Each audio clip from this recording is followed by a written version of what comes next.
राधे राधे महाराज जी। महाराज जी, मैं आपसे जुड़ने से पहले एकदम नास्तिक था, फिर अभी नाम जप करना शुरू कर दिया है और खुश रहना चाहता हूँ महाराज जी। पर मेरे को धन की कमाने की बहुत लालसा है और मैं बड़ा आदमी बनना चाहता हूँ, क्योंकि पैसे के बिना कहीं भी कितना बड़ा बात नहीं बनोगे? कितना बड़ा बनना चाहते हैं? अंत ही नहीं है इस चीज का तो कोई। हाँ, ये विवेक की बात है कि इसका अंत नहीं है। तो जब उसका अंत नहीं है तो हम जितने में क्या उतने में संतुष्ट नहीं रह सकते। हमें संतुष्ट होना पड़ेगा, चाहे जितना हम बड़े हो जाए। ये बहुत सुंदर उत्तर दिया कि इसका अंत नहीं है। तो उसका अंत नहीं है तो हम जहां चाहे जितना बड़े बन जाएं, हमारी बड़े होने की लालसाएं कभी मिटेगी नहीं। तो इसे मिटाना ही तो पड़ेगा। तो आज मिटा दो बच्चा, तो जितने में हो उतने में सुखी हो जाओगे। संतोष, जब आवे संतोष धन, सब धन धूरी समान। भगवान मुझे जैसे रख रहे हैं, जैसी परिस्थिति दिए, मैं राजी हूं। जथा लाभ संतोष सदा, काहू सो कछु न चाहूंगा। यही सबसे बड़े धनी की पहचान है कि अगर हमें नमक रोटी मिलती है तो मैं संतुष्ट हूं, क्योंकि इसका कभी अंत नहीं है। भारत के सबसे नंबर 1 धनी बन जाओगे तो तुम्हें विश्व के बनने की, और विश्व के बन जाओगे तो फिर देवराजेंद्र बनने की, देवराजेंद्र बन जाओगे तो ब्रह्मा बनने की। कभी इसका अंत तो है नहीं। ये बहुत सुंदर तुम्हारी बुद्धि काम कर रही। नाम जप करो, बहुत अच्छे व्यक्तित्व वाले बन जाओगे। और जब नाम है ना, तो चाहे जितना धन एकत्रित कर लो, हमारी बात मान लेना। नाम रूपी धन तुम एकत्रित करो, उसे भंजा लो, जितने बड़े धनी बनना चाहो बन जाओगे। इसलिए यदि नाम जप करोगे, हमारी बात मान लो, हर संकट की निवृत्ति और हर लाभ आपको प्राप्त होगा। पर तब तक नहीं मिलेगा जब तक तुम्हारे पाप नष्ट नहीं हो जाएंगे। कई बार बताया, जैसे 500 ग्राम हमारे पाप जमा है और 25 ग्राम भजन हुआ है, तो क्या फर्क पड़ेगा? जब 550 ग्राम भजन होगा तब 500 को नष्ट करके वो प्रभाव दिखा देगा। अब 2-4 माला जपे, बोले चेक नहीं आई, तो ऐसे नहीं आएगा। वही तुम्हें हम सिखा रहे। नाम जप करो, पराई माता बहनों की तरफ गंदी दृष्टि मत करो, शराब मत पियो, मांस मत खाओ। अभी देखो आनंद आने लगे। अब करोगे पाप और चाहोगे आनंद, तो कैसे प्राप्त होगा? श्री नारायण पेड़ीवाल जी, सूरत से। राधा राधा। राधे राधे महाराज जी। महाराज जी, वास्तविकता में अध्यात्म क्या है और इसे जीवन में कैसे उतार सकते हैं? आत्म स्वरूप का अनुभव हो जाना अध्यात्म है। स्थूल शरीर, सूक्ष्म शरीर, कारण शरीर, तीनों शरीरों से राग मुक्त हो जाना। काम, क्रोध, लोभ, मोह, मद, मत्सर, इनके प्रभाव से रहित हो जाना। मान, अपमान, सुख, दुख, लाभ, हानि, इनके प्रभाव से ऊपर उठ जाना, उसे अध्यात्म कहते हैं। जो आत्म स्वरूप का बोध हो जाना, इसे अध्यात्म कहते हैं। इन विकारों पर विजय प्राप्त कर लेना अध्यात्म कहते हैं।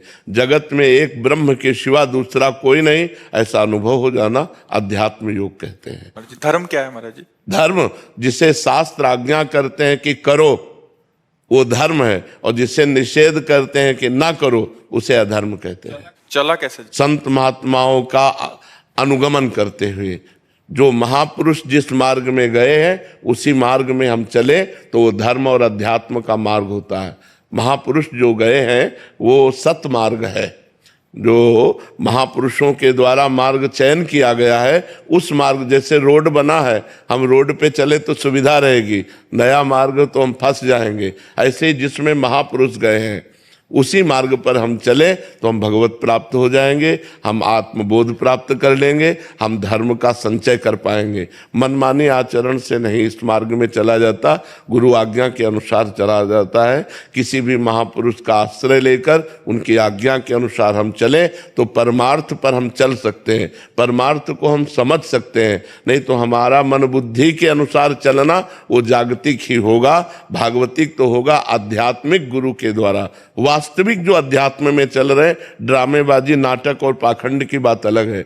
जो वास्तविक परमार्थ में चल रहे, प्रभु से प्रार्थना करना चाहिए कि हमें ऐसे संत का संग मिले जो आपसे जुड़ा हुआ है, जो वास्तविक परमार्थ पे चल रहा है। ऐसे संत का अनुगमन करने से अध्यात्म योग की प्राप्ति हो जाती है, धर्म का संचय हो जाता है, भगवान की कृपा से भगवान का अनुभव हो जाता है। योगेंद्र सिंह जी आ जाएगा। राधे राधे महाराज जी।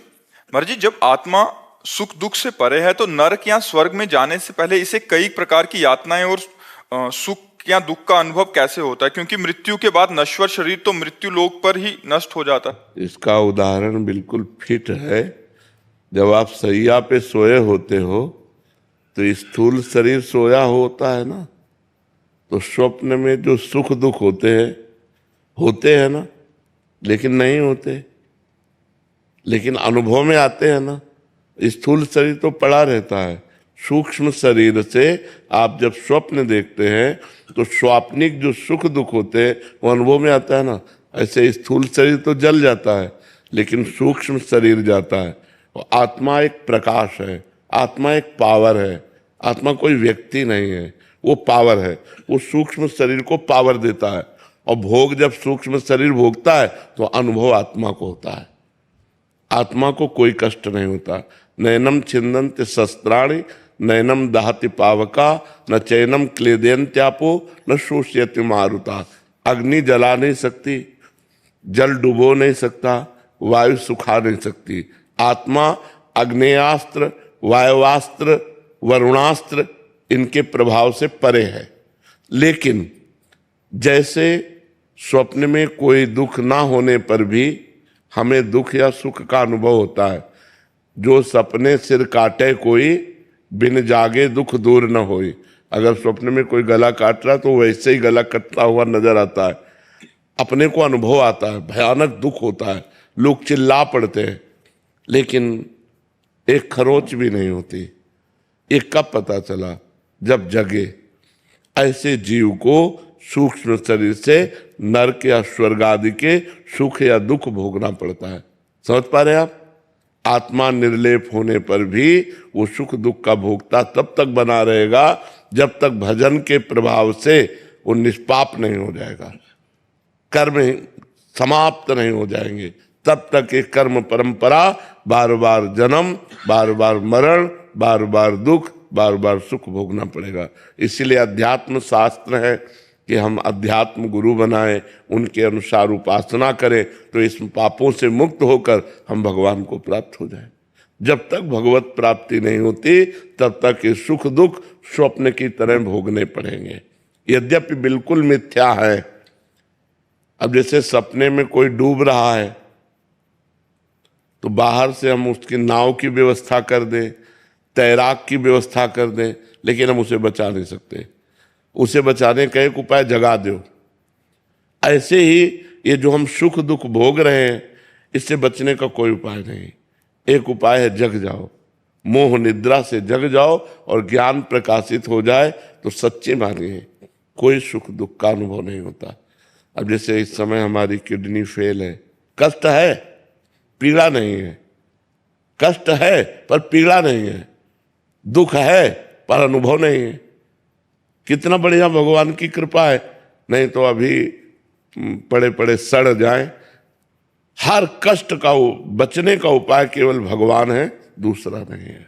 अगर हम भगवान से मन जोड़ें, देखो हमारा हृदय तुम्हें कैसे बताए, हृदय एकदम शीतल आनंदित है। अगर शीतल आनंदित ना हो तो तुमसे बात कर सकें क्या? फिर तुम पीड़ा में पड़े रहे, और पीड़ा है तो हम हर दुख से तब बच सकते हैं जब हमें ज्ञान हो। ये केवल प्रवचन से नहीं दूर होने वाला। अगर अंदर स्थिति नहीं है ना तो प्रवचन से दूर होने वाला नहीं। न प्रवचन सुनने से दूर होगा, न प्रवचन करने से दूर होगा, भजन करने से दूर होगा। अगर हम भजन करें तो अज्ञान का नाश हो जाए, तब हम ये देखेंगे कि सुख दुख से परे आत्मा है। और जब तक भजन नहीं करेंगे तब तक मलिनता होने के कारण, जैसे स्वप्न में कोई दुख सुख नहीं होता, ये जगने पर पता चलता है, ऐसे ही जब तक हम मोह में फंसे हैं तब तक सुख दुख भोगना पड़ेगा। जब तक ज्ञान में नहीं जगेंगे तब तक ये सुख दुख दूर नहीं होगा। जेहि जाने जग जाए हेराई, जागे जथा स्वपन भ्रम जाई। जिस परमात्मा को जान लेने के बाद ये संसार का सुख दुख नष्ट हो जाता है। कैसे? जैसे स्वप्न का सुख दुख जगने पर नष्ट हो जाता है। समझ पा रहे? भजन करोगे तब समझ पाओगे। ये ज्ञान की बात है, ये अध्यात्म मार्ग की बात है जी। कैलाश जी कोलकाता से। राधे राधे महाराज जी।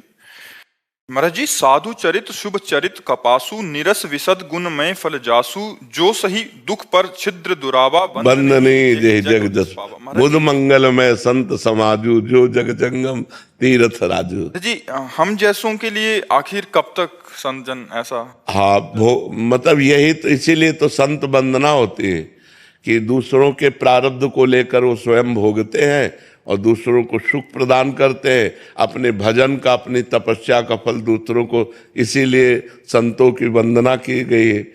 मुद मंगल में संत समाजू, जो जग जंगम ते चलते फिरते तीर्थराज प्रयाग है, दरस परस अगनास बास निज संग करो दिन, तिन मुख हरिजस सुनत श्रवण मानो न त्रिपित छिन। उनके दर्शन से, उनके संभाषण से, उनके स्पर्श से जीव निष्पाप हो जाता है। जगत का मंगल करने, जो वास्तविक संत हैं वो जगत का मंगल करने के लिए हैं। जो सही दुख पर छिद्र दुरावा, इसीलिए तो बंदनीय जय जग जस पावा। जो नाना प्रकार के प्रारब्ध भोग आप लोगों के हैं, उनको लेकर के, मान लो कोई बहुत दुखी है तो दे, अरे चलो चलो जाओ, ऐसे तो कह दिया, लेकिन उनके प्रारब्ध को अपने ऊपर ले लिया और अपने भोग रहे। नहीं, सोचो, पापी लोग मुस्कुरा के जी रहे और रात दिन भजन करने वाले कष्ट पर कष्ट भोग रहे। क्यों? क्योंकि वो जगत का प्रारब्ध भोग रहे हैं। वो जगत के प्रारब्ध को लेकर अपने शरीर पर उनको कोई फर्क नहीं पड़ता। वो महावीर है, वो हर कष्ट को सहते हुए भगवान में चित्त जोड़ते हुए जगत का मंगल कहते हैं। मुद मंगल में संत समाजू, जो सबको मोद आनंद प्रदान करते हैं, सबका मंगल करते हैं। एक दोहा गाते हैं, संत न होते संसार में तो जल मरता संसार। नहीं, अगर ये भगवान के प्रेमी संत जन न हो तो इतना पाप हो रहा है कि सब नष्ट हो जाए। लेकिन जो आज पाप करते हुए भी सुरक्षित है, उसका कारण है भगवान का भजन करने वाले असली संत, जो भगवान के मार्ग में अपने जीवन को भगवान को समर्पित करके रात दिन भजन कर रहे हैं। दुनिया के प्रपंच से अलग है, और जो प्रपंच में लगा है तो फिर भजन कहाँ हो सकता है? जब सब प्रपंच का त्याग कर दे अंदर से, तब भजन होता है। वही संत है जो सब में भगवान का दर्शन करता है, जो केवल भगवान में लगा हुआ है, जो भगवान के चिंतन के सिवा एक मिनट भी संसार का चिंतन नहीं करता, वही संत है। जहां संसार का चिंतन हुआ वहां भगवान का चिंतन करता है। सीय राम में सब जग जानी, करो प्रणाम जोरी जुग पानी। ऐसे संतों के द्वारा जगत मंगल होता रहता है। अवनी जी, राधे राधे। महाराज जी, महाराज जी, मैं या तो आने वाले समय की चिंता करती हूँ या फिर बीते हुए समय के बारे में। सबका मन भूत भविष्य के चिंतन में लगा रहता है और वर्तमान को नष्ट करता रहता है। अगर वर्तमान का सुधार कर लो तो भूत भविष्य दोनों का सुधार हो जाएगा। वर्तमान का सुधार है राधा राधा राधा।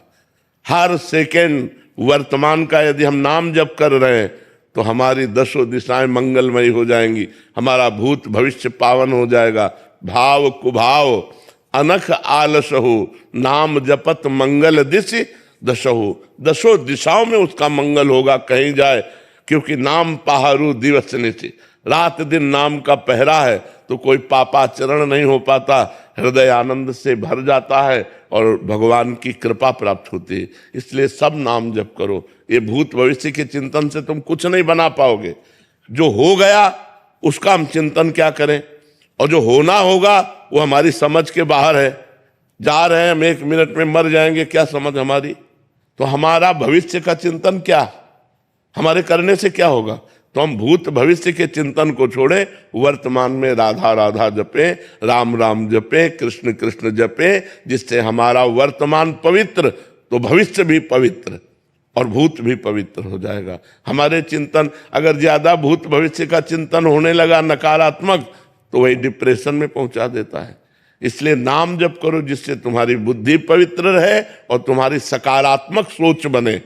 जो पॉजिटिव सोच है वो आनंद प्रदान करती है। कितनी भगवान की कृपा है हमारे ऊपर, भगवान की कितनी कृपा है कि अनंत जन्मों के पापों का धीरे धीरे से नाश करा के और मुझे अपने पास बुला रहे हैं। पॉजिटिव सोच हमें सदैव आनंदित रखती है और निगेटिव सोच हमें क्लेश देती है। तो पॉजिटिव सोच हमारी बने कैसे? पवित्र हृदय में पॉजिटिव सोच आती है, पापी हृदय में निगेटिव सोच बढ़ती है। तो हम अपने पापों को नष्ट करें नाम जप के द्वारा।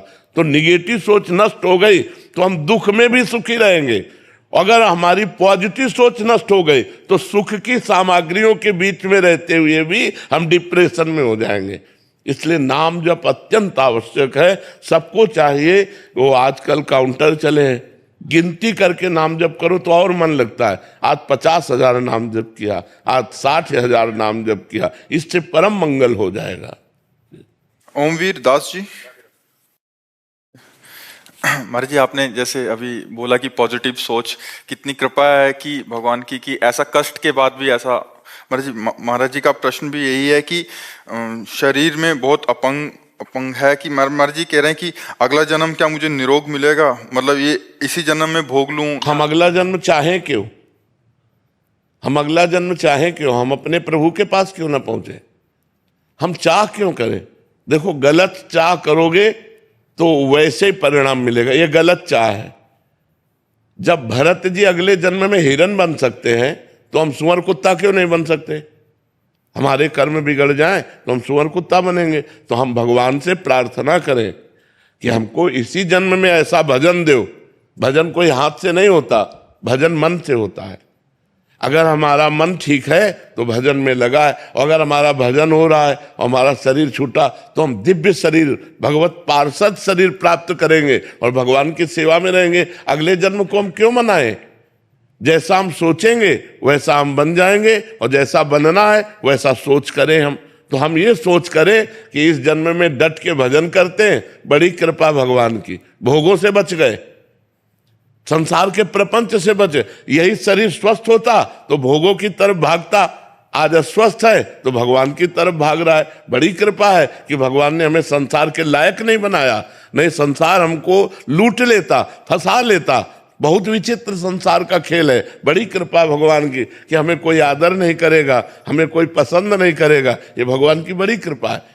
पॉजिटिव सोच करो, भगवान की बड़ी कृपा है। और हम इस जन्म में इतना भजन करें कि इसी जन्म में भगवान की प्राप्ति हो जाए। हम अगले जन्म के लिए क्यों रास्ता रखें?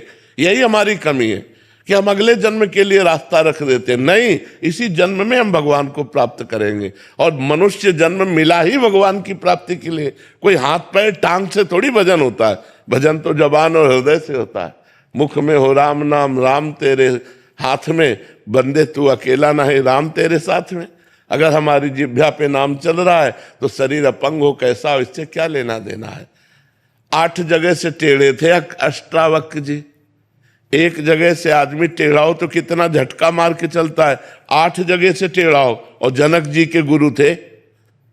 जनक जी ज्ञानियों में शिरोमणि है, और जनक जी के गुरु अष्टावक्र जी थे। जो जनक जी श्री सुखदेव मुनि के गुरु हैं, जो जनक जी श्री सुखदेव मुनि के गुरु हैं, उन श्री सुखदेव जी के गुरु जनक जी के अष्टावक्र जी गुरु हैं। शरीर से थोड़ी लेना देना है।